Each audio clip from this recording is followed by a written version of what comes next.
नमस्कार दोस्तों, स्वागत है आपका हमारे चैनल पर। इस वीडियो में हम बात करेंगे स्वामी विवेकानंद की फिलॉसफी की। स्वामी विवेकानंद का दर्शन केवल एक आध्यात्मिक विचारधारा नहीं, बल्कि जीवन जीने की एक संपूर्ण प्रणाली है। उन्होंने अपने विचारों के माध्यम से भारतीय संस्कृति, वेदांत और योग को न केवल भारत में, बल्कि पूरे विश्व में नई पहचान दी। उनका जन्म 12 जनवरी 1963 को हुआ था और उनका वास्तविक नाम नरेंद्रनाथ दत्त था। स्वामी विवेकानंद का जीवन बचपन से ही जिज्ञासु, विद्रोही और आत्मिक ज्ञान की ओर झुका हुआ था। जब उन्होंने श्री रामकृष्ण परमहंस से भेंट की, तब उनके जीवन की दिशा ही बदल गई। रामकृष्ण परमहंस के मार्गदर्शन में उन्हें आत्मबोध हुआ और वे सन्यास की ओर प्रवृत्त हुए। स्वामी विवेकानंद का मूल दर्शन अद्वैत वेदांत पर आधारित था। उन्होंने माना कि प्रत्येक आत्मा ईश्वर का अंश है और हम सब एक ही परम सत्ता के विविध रूप हैं। उन्होंने कहा, उठो, जागो और तब तक मत रुको जब तक लक्ष्य की प्राप्ति न हो जाए। यह केवल एक प्रेरणात्मक वाक्य नहीं था, बल्कि उनके संपूर्ण जीवन का सार था। उनका यह भी मानना था कि धर्म केवल पूजा पाठ नहीं है, बल्कि वह जीवन को उच्चतम स्तर पर ले जाने का साधन है। वे कहते थे, हर आत्मा दिव्य है, लक्ष्य इस दिव्यता को व्यक्त करना है, इसे बाहर निकालो। यह योग, सेवा, भक्ति या ज्ञान किसी भी मार्ग से संभव है। स्वामी विवेकानंद का दर्शन केवल पुस्तक ज्ञान तक सीमित नहीं था, बल्कि उन्होंने उसका व्यावहारिक प्रयोग कर दिखाया। उन्होंने 1993 में शिकागो धर्म महासभा में भारत की ओर से प्रतिनिधित्व करते हुए पूरे विश्व को भारतीय धर्म, संस्कृति और सहिष्णुता से परिचित कराया। उनका भाषण my brothers and sisters of America से प्रारंभ हुआ और इस वाक्य ने ही वहां उपस्थित लोगों के हृदय को छू लिया। उन्होंने यह बताया कि भारत न केवल आध्यात्मिक शक्ति का केंद्र है, बल्कि यहां का धर्म समरसता, करुणा और सभी धर्मों के प्रति सहिष्णुता का संदेश देता है। उन्होंने यह भी स्पष्ट किया कि सभी धर्म सत्य की ओर जाने के अलग अलग मार्ग हैं। यह विचार एक ऐसे समय में आया जब धार्मिक असहिष्णुता और उपनिवेशवाद चरम पर था।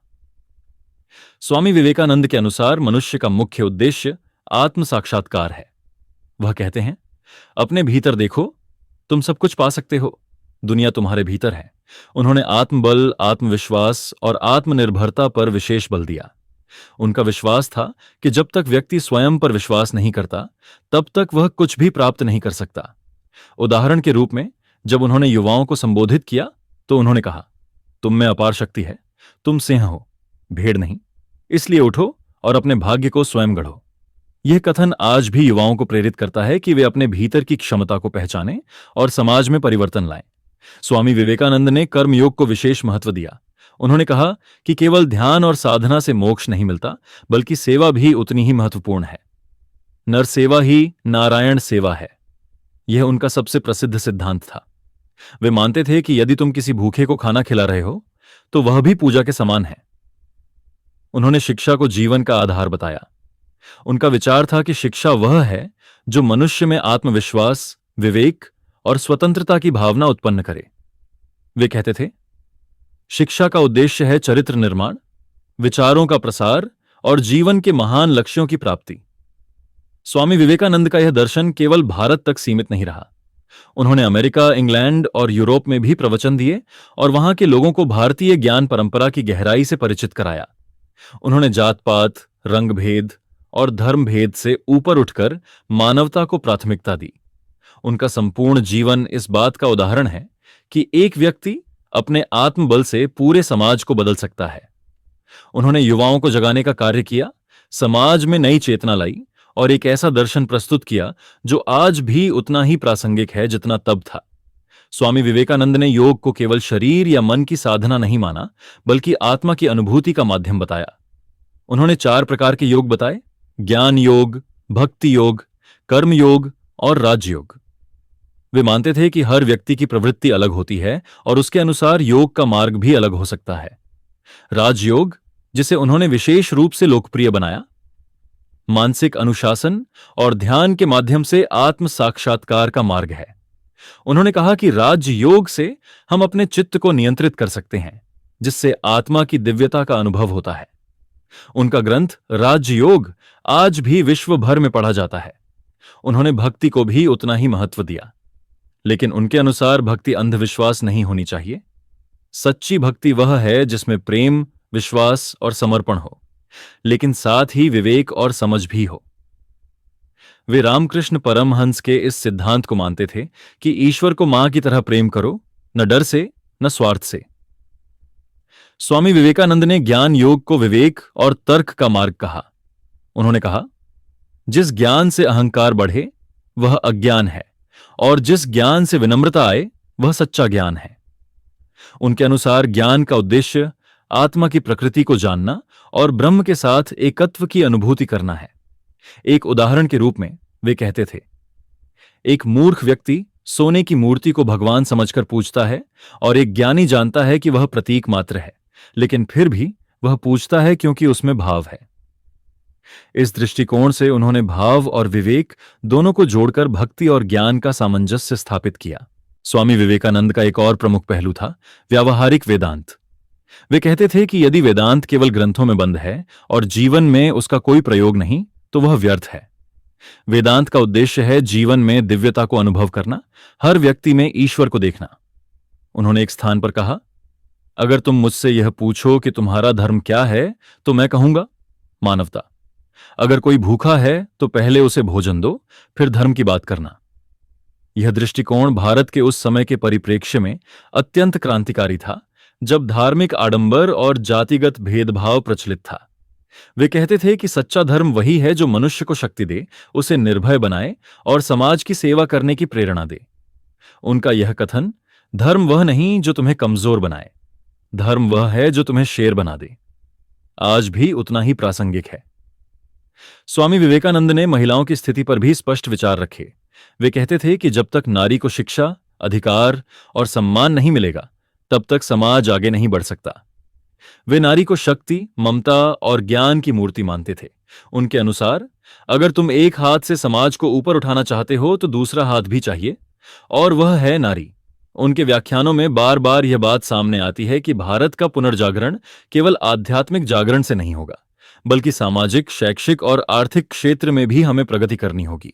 वे कहते थे, पहले पेट भरो, फिर धर्म की बात करना। अब हम स्वामी विवेकानंद के राष्ट्रवाद, सामाजिक सुधारों, भारत और पश्चिम के संबंधों तथा उनके कुछ प्रेरणादायक उद्धरणों पर विस्तार से चर्चा करेंगे। उनके विचार केवल आध्यात्मिक ही नहीं थे, बल्कि सामाजिक और राजनीतिक चेतना से भी गहराई से जुड़े हुए थे। स्वामी विवेकानंद का राष्ट्रवाद आत्मगौरव, सांस्कृतिक जागरूकता और मानवता पर आधारित था। उन्होंने कहा था, एक राष्ट्र की आत्मा उसकी संस्कृति, इतिहास और आध्यात्मिकता में बसती है। यदि हम अपने गौरवशाली अतीत को भूल जाएं, तो हम कभी भी सशक्त राष्ट्र नहीं बन सकते। उनका राष्ट्रवाद किसी अन्य राष्ट्र के प्रति घृणा नहीं, बल्कि अपने राष्ट्र के प्रति प्रेम और समर्पण पर आधारित था। उनका मानना था कि भारत की आत्मा वेदांत में है। वेदांत का यह सिद्धांत कि सभी आत्माएं एक ही ब्रह्म का अंश हैं, एक शक्तिशाली सामाजिक एकता का सूत्र प्रदान करता है। वे कहते थे, भारत एक आध्यात्मिक राष्ट्र है। हमारी पहचान मंदिरों या ग्रंथों से नहीं, बल्कि उस भावना से है जो हर व्यक्ति में ईश्वर को देखती है। उन्होंने भारत की गरीबी, अज्ञानता और जातिगत भेदभाव को दूर करने के लिए युवाओं को आह्वान किया। उनका प्रसिद्ध कथन था, दरिद्र नारायण की सेवा करो। जब तक करोड़ों लोग भूखे हैं, तब तक मैं हर उस व्यक्ति को देशद्रोही मानता हूं जो उनके विषय में नहीं सोचता। यह एक ऐसी सोच थी जो भारत के नवजागरण के केंद्र में थी। स्वामी विवेकानंद ने सामाजिक सुधारों को धार्मिक सुधारों के साथ जोड़कर देखा। वे मानते थे कि जब तक धर्म सामाजिक समानता, शिक्षा और आत्मनिर्भरता का आधार नहीं बनेगा, तब तक वह अधूरा रहेगा। उन्होंने जातिवाद का तीखा विरोध किया और कहा, धर्म ने हमें बांटा नहीं, हमने धर्म को बांट दिया। जब हम हर व्यक्ति में ईश्वर को देखेंगे, तब जातियां स्वयं समाप्त हो जाएंगी। उन्होंने महिलाओं के उत्थान को समाज के उत्थान से जोड़ा।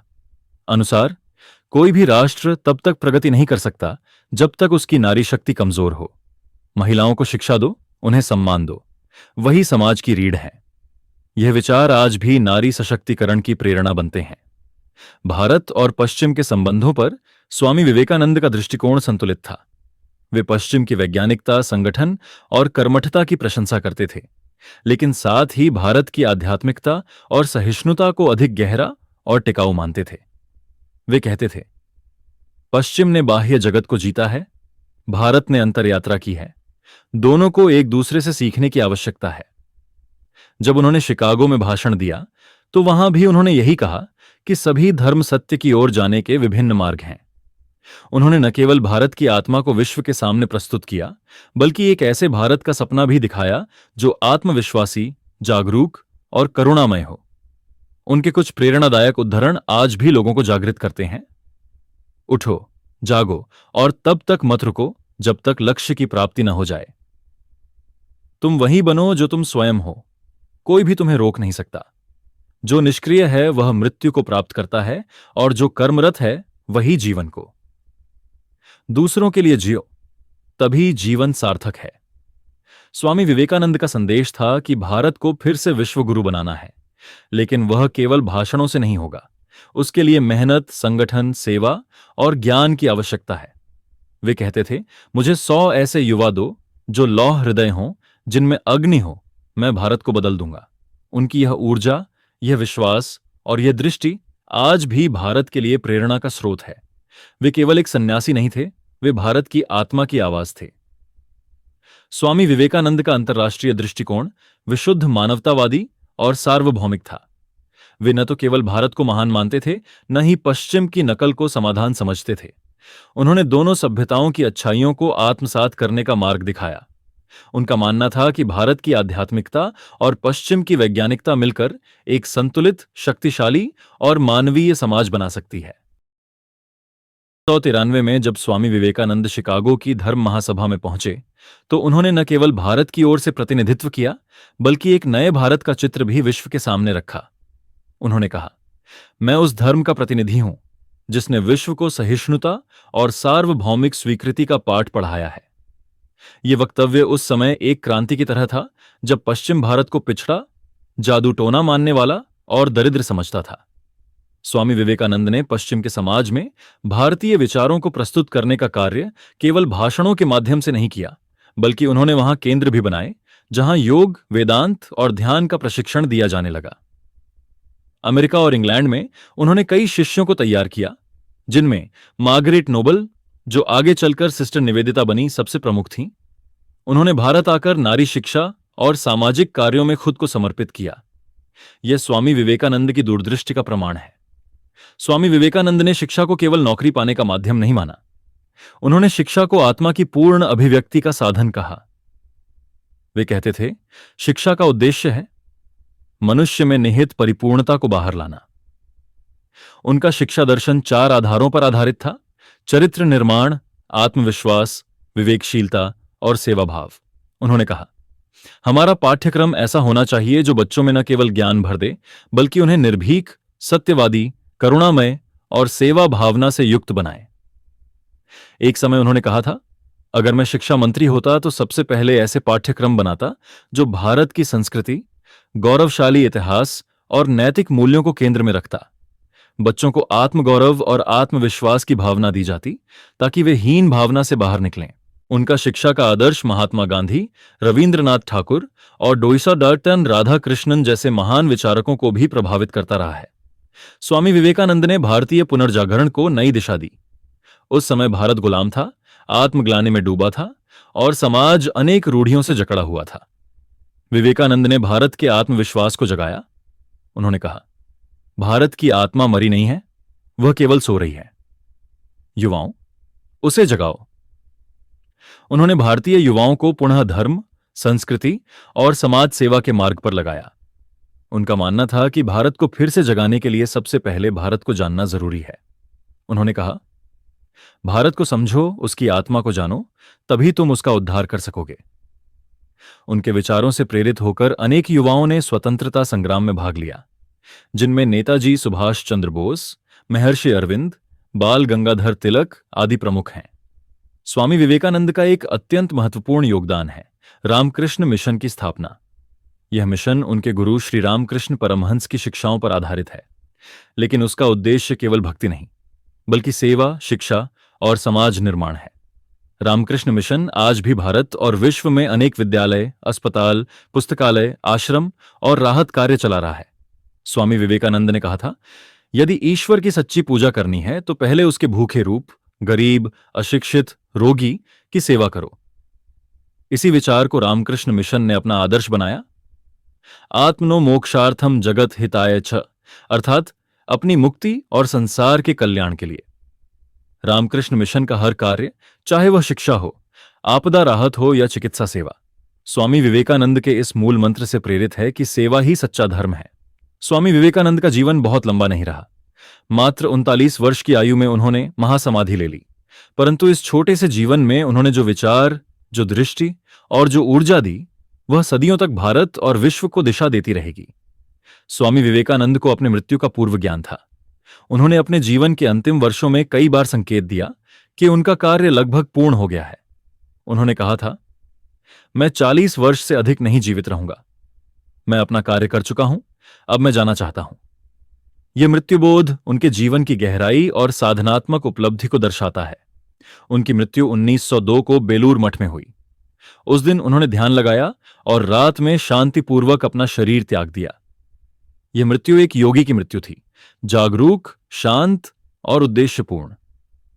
स्वामी विवेकानंद की अंतिम शिक्षाओं में यह भावना स्पष्ट दिखती है कि भारत का भविष्य बहुत उज्जवल है यदि उसकी युवा शक्ति जाग जाए। उन्होंने कहा, जो कुछ भी श्रेष्ठ है वह भारत में जन्म लेगा। भारत को कोई मिटा नहीं सकता क्योंकि उसकी आत्मा अमर है। उन्होंने आत्मविश्वास, संगठन और सेवा को बार बार दोहराया। वे कहते थे, तुम्हें कोई क्या दे सकता है? अपने पैरों पर खड़े हो जाओ और कहो, मैं स्वयं अपने भाग्य का निर्माता हूं। समकालीन भारत में जहां एक ओर तकनीकी विकास हो रहा है, वहीं दूसरी ओर मानसिक तनाव, सामाजिक असमानता और नैतिक संकट भी बढ़ रहे हैं। ऐसे समय में विवेकानंद का दर्शन एक प्रकाश स्तंभ की तरह है। वे हमें याद दिलाते हैं कि मनुष्य केवल शरीर नहीं है, वह आत्मा है। उसका उद्देश्य केवल भौतिक सुख नहीं बल्कि आत्मविकास है। आज जब हम जातिवाद, धार्मिक कट्टरता और समाज में बढ़ते विभाजन को देखते हैं, तब स्वामी विवेकानंद की यह सीख अत्यंत आवश्यक लगती है। सभी धर्म सत्य हैं क्योंकि वे उसी ईश्वर की ओर जाते हैं। किसी को नीचा दिखाकर तुम कभी ऊंचा नहीं उठ सकते। आज जब युवा वर्ग सोशल मीडिया, प्रतियोगिता और अस्थायी सुखों में भटक रहा है, तब उनकी यह बात बहुत महत्वपूर्ण है। खुद को जानो, अपनी शक्ति को पहचानो। तुम कमजोर नहीं हो, तुम ब्रह्म स्वरूप हो। स्वामी विवेकानंद के विचार केवल भारत के लिए ही नहीं बल्कि पूरे विश्व के लिए मार्गदर्शक हैं। जब पश्चिमी समाज भौतिकवाद से त्रस्त हो रहा है, तब विवेकानंद का वेदांत दर्शन उन्हें बताता है कि सच्चा सुख बाहर नहीं, अंदर है। आत्मा ही वास्तविक है, शेष सब परिवर्तनशील। उन्होंने धर्म और विज्ञान के बीच सामंजस्य की बात कही। वे कहते थे, विज्ञान और धर्म दो किनारे नहीं हैं, वे एक ही सत्य के दो आयाम हैं। विज्ञान बाह्य सत्य को खोजता है, धर्म आंतरिक को। यह विचार आज की दुनिया में और भी प्रासंगिक है, जब लोग या तो अंधविश्वास में डूब रहे हैं या फिर विज्ञान की अंधभक्ति में मानवता को भूल रहे हैं। स्वामी विवेकानंद का सपना था एक ऐसा भारत जो आत्मनिर्भर हो, नैतिक हो, शिक्षा में अग्रणी हो और सेवा में समर्पित हो। उन्होंने कहा था, यदि भारत को महान बनाना है तो सबसे पहले उसमें आत्मविश्वास जगाओ। कहो, हम कर सकते हैं, हम करेंगे और हम करके दिखाएंगे। उनके दर्शन का सार यदि एक वाक्य में कहा जाए तो वह यह होगा, ईश्वर प्रत्येक प्राणी में है, सेवा ही पूजा है और आत्मा अमर है। आज जब हम उनकी मूर्तियां लगाते हैं, उनके भाषणों को दोहराते हैं, तब हमें यह नहीं भूलना चाहिए कि स्वामी विवेकानंद केवल आदर्श नहीं थे, वे कार्य थे, कर्म थे, क्रांति थे। उनके शब्दों को केवल सुनने या पढ़ने से कुछ नहीं होगा, उन्हें जीना होगा। वे कहते थे, अगर तुम्हें मेरी बातों से प्रेरणा मिलती है तो उसे अपने जीवन में उतारो, नहीं तो उन्हें भुला दो। मैं ऐसे शिष्यों को नहीं चाहता जो केवल मेरे पीछे पीछे चलें। मुझे ऐसे युवा चाहिए जो स्वयं रास्ता बनाएं। आज का भारत यदि स्वामी विवेकानंद की शिक्षाओं को वास्तव में अपनाए तो न केवल विश्व गुरु बन सकता है बल्कि एक ऐसा राष्ट्र बन सकता है जो करुणा, ज्ञान और आत्मबल से युक्त हो। स्वामी विवेकानंद का दर्शन कालजयी है। वह न समय में बंधा है न स्थान में। वह प्रत्येक युवा के भीतर छिपे ब्रह्म को पहचानने का आह्वान है। स्वामी विवेकानंद का यह दर्शन न केवल पढ़ने योग्य है बल्कि जीने योग्य है। अगर आपको जानकारी पसंद आई हो तो वीडियो को लाइक और शेयर जरूर करें। चैनल को सब्सक्राइब करना ना भूलें ताकि आप आगे भी ऐसे ही विषयों पर हमारी वीडियो देख सकें। धन्यवाद।